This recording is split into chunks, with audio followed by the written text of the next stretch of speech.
Hi everyone, Shika here with NarcDojo, where we discuss pathological narcissism, spirituality, and raising your awareness.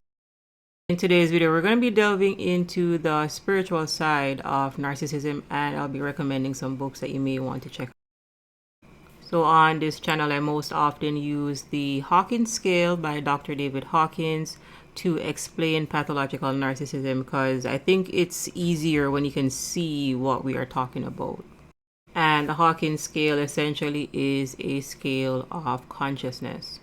All right, the higher you go, the closer you are to enlightenment, and the further down you are, then the further away you are from enlightenment, or the more unconscious you are. And when we are talking about consciousness, we are talking about your connection to spirit. Before I jump into book recommendations, I need to preface today's lesson by explaining what exactly the spiritual side of narcissism is. And this is because most spiritual books probably won't use the term narcissism because narcissism or, narcissistic personality disorder is a clinical term. So first up, let's go ahead and discuss what spirit is and tie that to what pathological narcissism is. You understand that human beings are multidimensional in nature, pathological narcissism will make a lot more sense. So who am I or who are you? Well, we are spirit governing a human body with access to a mind.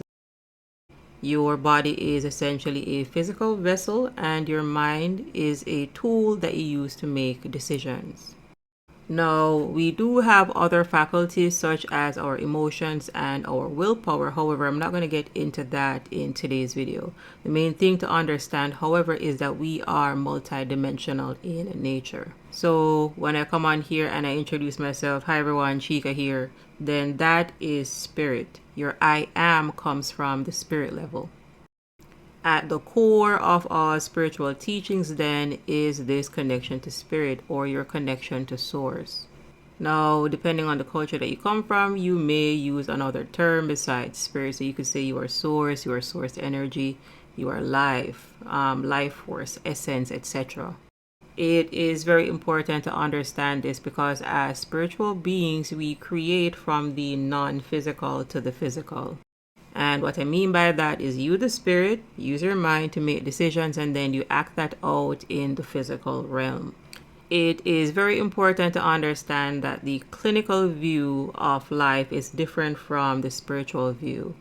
And what I mean by that is clinicians such as psychologists and psychotherapists are looking at what is happening in the physical realm. So they are observing phenomena and they are attributing those problems to the area of the mind. Most clinicians do not study spirit. And you know that clinicians do not study spirit because most of them are reading from the Diagnostic and Statistical Manual for Mental Disorders. This is the DSM. Okay? This is not the Diagnostic and Statistical Manual for Spiritual Disorders.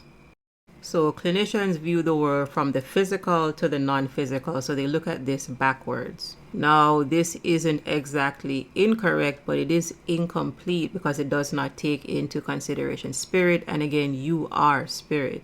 When you take a look at the DSM, you'll see where clinicians have discovered over 200 mental illnesses.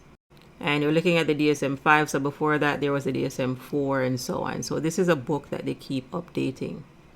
So the question really begs, and how can there be so many different mental illnesses and reclassifications when we only have one spirit? It is important to understand that what clinicians view as mental illness are different degrees of disconnection from spirit.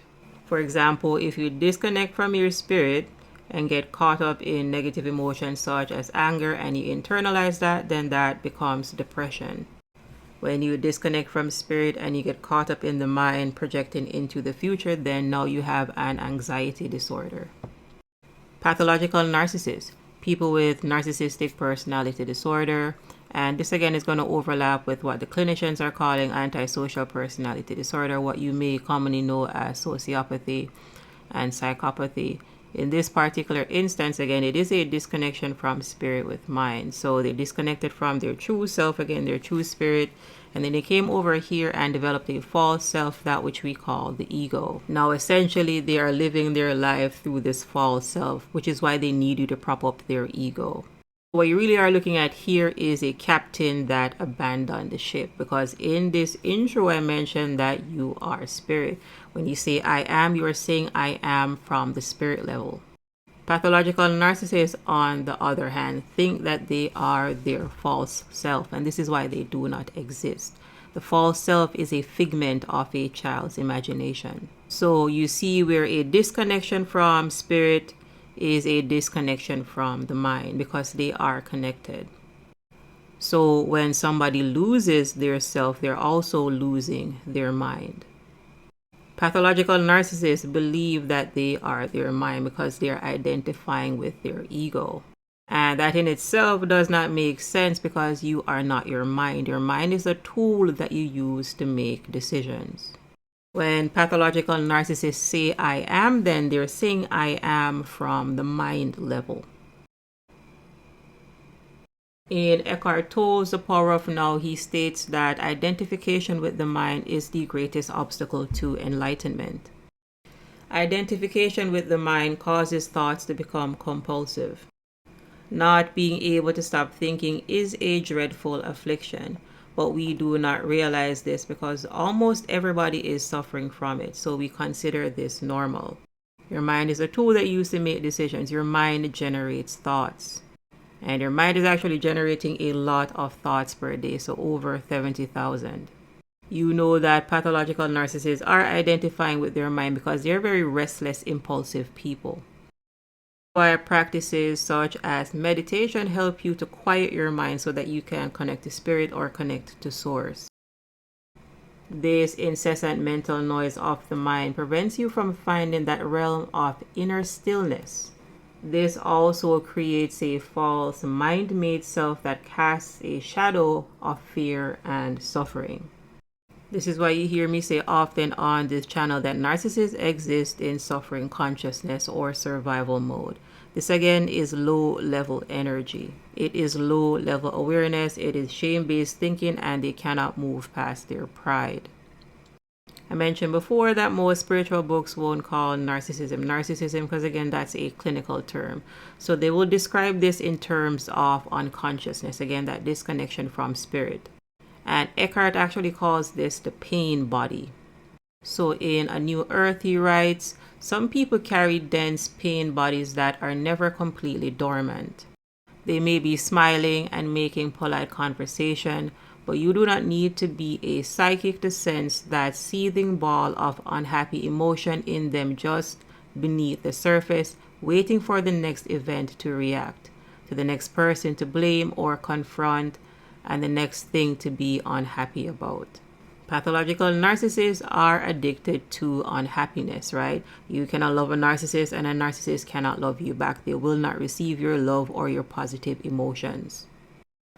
If we take a look at this from the perspective of African spirituality, Malidoma Somé, healer, shaman, and author writes, the CA is a person's spirit, the part of him or her that is connected to the ancestral world. A person that is suffering from serious psychological problems is said to have left his spirit somewhere. Living away from your spirit is like living with chaos, terror, and insecurity. And who do you know that lives in chaos, terror, and insecurity? Pathological narcissists. So technically, all the spiritual books talk about narcissism, they just won't use the term narcissism. So I'll leave you today with 2 bonus books. So the first one is 50 Spiritual Classics by Tom Butler Bowden. And this essentially gives you 50 of the most popular spiritual classics. And the next one is from the same author, but it's going to be 50 self-help classics. And this is because, well, self is spirit. That's like 100 of the more popular spiritual and self-help books. And as always, if you appreciate the content, please give us a like, share, and subscribe, and comment if you have any questions or feedback.